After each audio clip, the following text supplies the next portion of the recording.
Christmas is right around the corner and there are a lot of people looking to buy new Apple Watches, whether it be for themselves or for somebody else, but we just got some bombshell leaks for next year's watch models, with Apple completely switching up their lineup and apparently releasing 3 brand new Apple Watch models instead of just one like they did this year. And that news is coming from both Mark Gurman and Ming-Chi Kuo, 2 of the most reliable Apple leakers out there. So in this video, I'm going to discuss how I think Apple is going to pull off 3 brand new models, what pricing we should expect for each new model, and what features they'll each come with as well, since all of the sources agree that the current $199 Series 3 is finally getting discontinued next year. So without further ado, let's get right into it. According to Ming-Chi Kuo, next year's Apple Watch lineup is going to include the Series 8, the 2nd gen Apple Watch SE, and a new Extreme Sports version,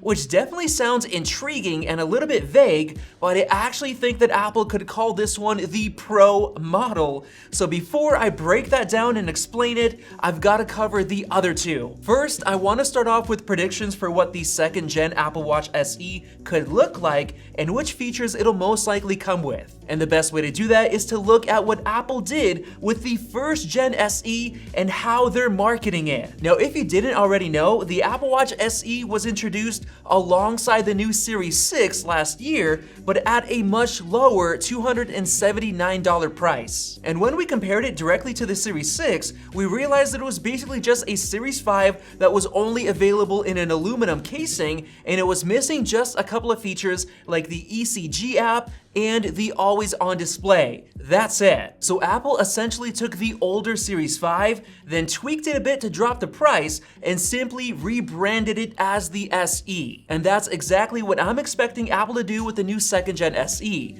They're just gonna take the Series 6 from last year and remove some of the features like the ECG app, the blood oxygen monitoring feature, and the always-on display, and then they're only gonna offer it in an aluminum casing at a lower $279 price, just like the current SE. But the nice thing is that it's still gonna be getting some upgrades, like the new upgraded sensor layout with the 3rd gen heart sensor that we saw on the Series 6, the new S6 chip, 5 GHz Wi-Fi band support, and maybe even the U1 ultra wideband chip. So that's what I think makes sense for the new Apple Watch SE, and with that, let's get into the brand new Series 8. Now, if you didn't already know, the entire Apple tech world was expecting this year's Series 7 to get a full redesign with flat sides and a new flat display, but we obviously didn't get that. What we got was a chaotic mess with Apple delaying the release date and not even giving people access to any of the tech specs or prices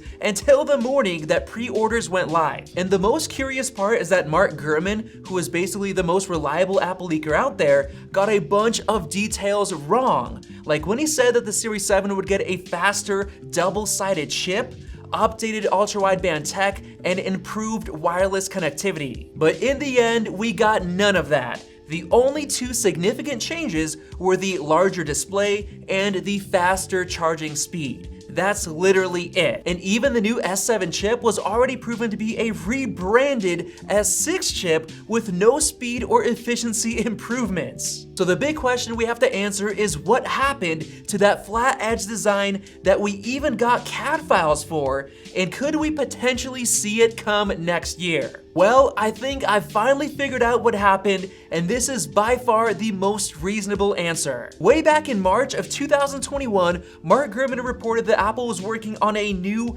rugged Apple Watch model for extreme sports as soon as this year, which is the same rumor that we're hearing about now for the 2022 models. But then in June, he came back and said that the new extreme sports model has been delayed and won't arrive until 2022 at the earliest. Well, here's my theory that explains what happened. What if all the leaks that we were seeing about the flat-sided Apple Watch were actually for the extreme sports model that Apple decided to delay by another year? And so when all those CAD files, images, and other details leaked for that new watch model, everyone just assumed that it was for the Series 7. Like, for example, what if that double-sided chip that Mark Gurman leaked was actually meant for the 2022 models, along with the updated updated ultra-wideband chip and the better wireless connectivity. And another detail Mark got wrong was that Apple would use a new lamination technique to get the display panel closer to the front glass.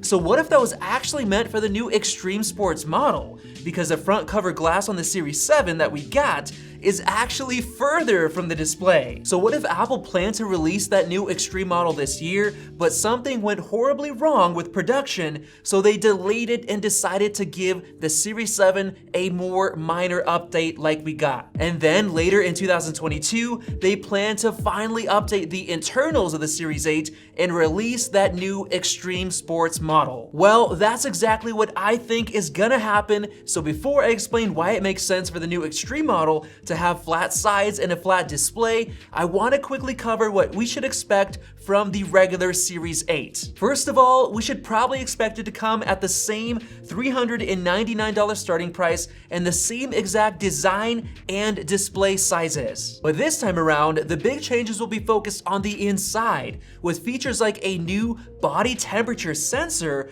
as well as updated sensors like the optical heart sensor. And apparently, Apple has been working closely with Rockley Photonics, which created a clinic on the wrist digital health sensor system, which enables wearable devices to monitor multiple biomarkers, including core body temperature, blood pressure, body hydration, alcohol, lactate, and blood glucose trends, and more. This is absolutely mind-blowing, and apparently, it works by generating lasers to non-invasively probe beneath the skin to analyze blood and everything else. And if you think that it's not coming to the Apple Watch anytime soon, it was recently revealed that Apple is the largest customer of that company. And since the tech has already launched with their own product, we can expect it to come to the Apple Watch maybe even next year. And on top of all of that, everything that Mark previously leaked, like the faster double-sided chip, the updated ultra-wideband tech,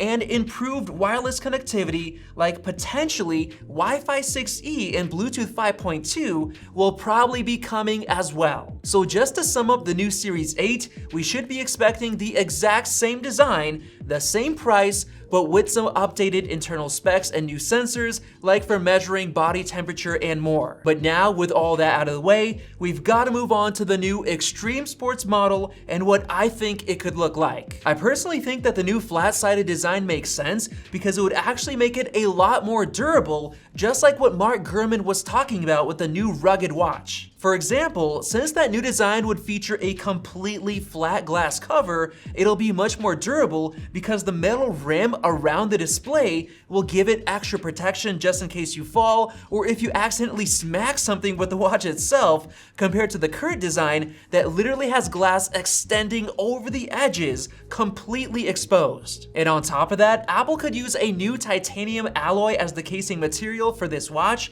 which would make sense because titanium is not only very durable and scratch resistant, but it's also much lighter than stainless steel, which would be another benefit for extreme athletes like Mark Gurman was mentioning. And the reason I think this makes sense is that we currently have rumors that the upcoming iPhone 14 Pro models will have a new titanium alloy chassis. So what if they use the same material for this new watch model as well? And going even further, we had leaks from back in 2018 that Apple would adopt new solid-state buttons that don't physically click, but instead have haptic feedback, just like Touch ID worked on the iPhone 7. And the main benefit of this is that it would further improve water resistance since there's no longer a gap or crack alongside those buttons, and they would also take up less internal space, leaving more room for a bigger battery or other components. And that right there is what I think is the key to this new model, and it's why I personally think that Apple is gonna call it the Series 8 Pro instead of some other weird extreme sports name. And yes, I said Pro, finally coming to the Apple Watch, and if you think I'm crazy, it was discovered that Apple once considered launching an Apple Watch with the Pro branding, but they decided to hold off.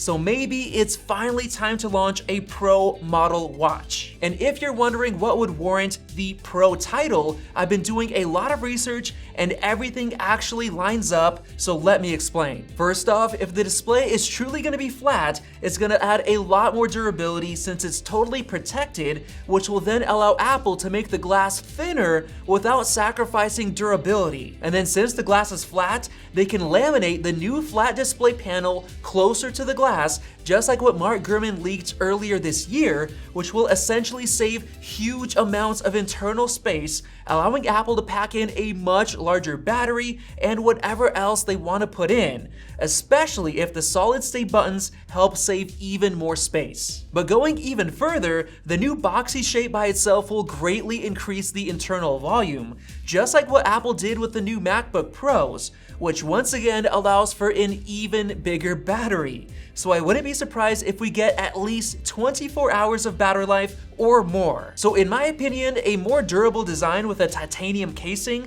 a flat display, and better battery life would definitely be worthy of the Pro title. But wait, there's more. Ross Young said that there will be 3 different display sizes next year, including a new, even bigger display for the Series 8 compared to the Series 7. And since both Mark Gurman and Ming-Chi Kuo agree that Apple will finally stop selling the Series 3 model with the smaller display sizes, this means that we should expect the new model to come with brand new 42 and 46 millimeter display sizes that are 1 millimeter larger than the current Series 7's displays, and that is another thing that helps the Pro title make more sense. And if you really think about it, a larger display as the third size that Ross Young mentioned makes much more sense than a smaller display, because with a completely flat display, it's much easier to reduce the size of the bezels and make the display itself larger. And we know this for sure because that's exactly what allowed Apple to increase the display size of the iPhone 12 Pro Max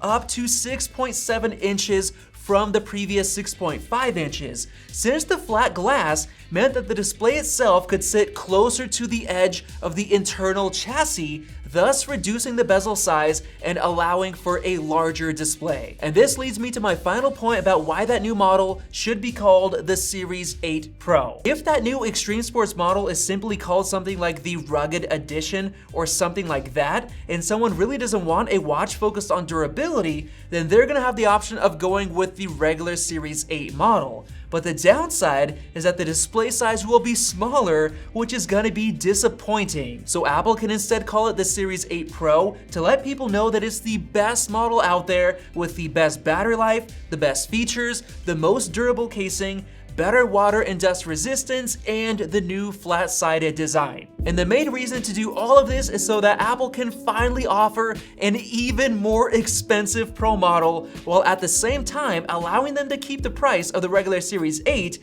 at the same $399, despite all of the inflationary and supply chain pressures, because they won't have to give it the best of the best anymore, which is genius. They'll instead introduce the latest features and tech into the new Pro model year after year after year. So for example, if they finally bring 5G connectivity to the watch, they'll give it to the Pro model first. And if they finally introduce a new micro LED display, the Pro model gets it first.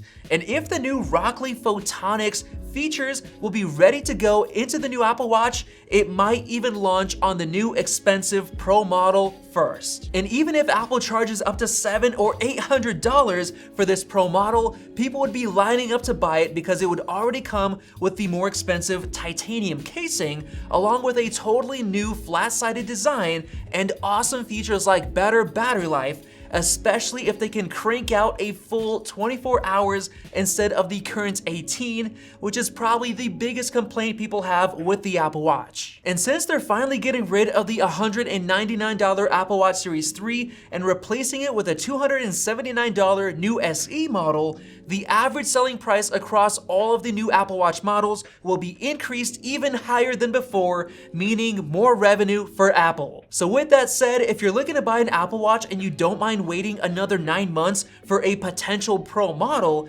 then that might actually be a great idea, especially if better battery life, durability, and a new flat design is something that you're really interested in. But if you'd rather buy one right now before Christmas, you can find links to the best sales on the current Apple Watch models on Amazon by using the links in the description or pinned comment below. So hopefully this video was helpful, and if you completely disagree with some of my thoughts, then go ahead and comment down below. But if you enjoyed this video, click that circle button to subscribe for more videos like this one, and definitely check out one of those two right over there. Thanks for watching, and we'll see you in the next video.